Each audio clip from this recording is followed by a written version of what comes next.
Élémentaire avec Noémie Roche. Bonjour Noémie. Les Français chôment donc en ce 1er mai. Au programme bronzette et brumisateur. Il fait très chaud, trop chaud.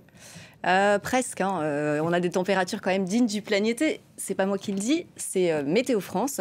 Et ces températures, elles touchent particulièrement le nord. On va voir une carte. Regardez, 28 degrés à Lille, Rouen ou encore Strasbourg à l'est. Alors évidemment, c'est plutôt agréable, effectivement, pour les Français, pour flâner, pour profiter des terrasses. Agréable, mais pas seulement. On va écouter quelques habitants de Strasbourg. On verra plus tard. Ils annoncent plus chaud, donc on va voir si la température continue à être agréable ou pas. L'après-midi, il y a trop de monde et il fait très chaud.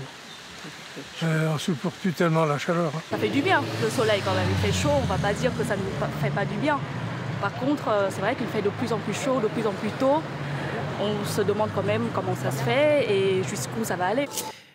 Est-ce qu'elle a raison, cette jeune femme, de s'inquiéter? Est-ce qu'il fait chaud de plus en plus tôt? Alors oui, selon Météo France, les épisodes de chaleur sont devenus plus fréquents et plus précoces en France, dont le climat moyen est au moins 1,7 degré plus chaud qu'à la période pré-industrielle. Cet épisode en particulier, il est donc précoce, mais il n'est pas inédit dans notre pays, selon Météo France. L'année dernière, cela avait même eu lieu encore plus tôt, du 5 au 8 avril. Puis avoir très chaud en avril, c'est arrivé aussi en 2018. Et selon Météo France, les exemples ne manquent pas depuis 25 ans. Mais il ne s'agit pas de vagues de chaleur à proprement parler, parce que pour cela, la moyenne des températures relevée en 30 points représentatifs de métropole doit dépasser 25,3 degrés pendant 3 jours consécutifs. Cela n'est pour l'instant jamais arrivé en avril ou en mai en France, mais cette chaleur précoce intervient tout de même alors que le début d'année a été marqué par des températures supérieures aux moyennes saisonnières. En attendant, Noémie, cette chaleur estivale fait aussi le bonheur des vendeurs de muguet, cette superbe fleur à clochettes qu'on offre traditionnellement pour se souhaiter le bonheur. Cette pratique, elle n'est pas très écologique. Alors non, parce que vous vous en doutez, pour que ces millions de brins de muguet puissent se retrouver en même temps chez les fleuristes, il faut produire en amont, en grande quantité, et cette production intensive n'est donc pas idéale pour l'environnement. On va voir pourquoi. D'abord, il faut environ 3 ans pour faire pousser la plante, 2 ans sous serre avant qu'elle ne fleurisse la 3e année. Et pendant cette période, elle reçoit beaucoup d'engrais, elle a besoin de beaucoup d'eau. En été, elle doit être arrosée tous les jours. Et une fois cueillis, les brins de muguet sont acheminés par camions frigorifiques dans toute la France. Et oui, il ne faut pas que les petites clochettes se fanent avant le jour J. Lorsqu'ils sont vendus, ces brins de muguet sont en plus emballés dans du plastique. Reconnaissez que c'est pas terrible.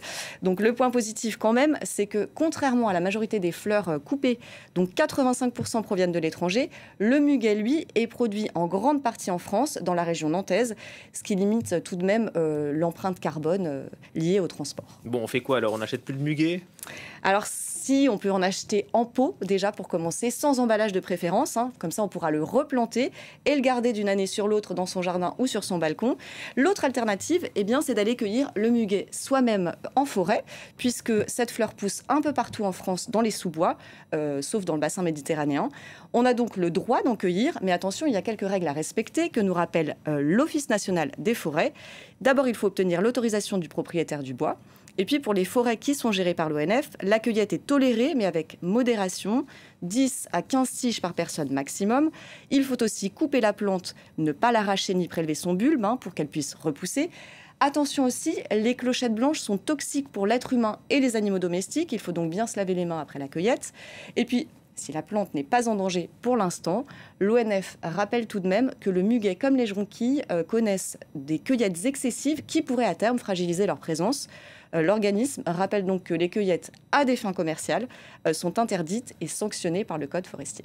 C'est vrai que c'est toxique, mais ça sent très bon quand même. Oui, ça sent très bon. Merci Noémie et très bon 1er mai, très bonne fête du travail à vous. Merci. Depuis hier, les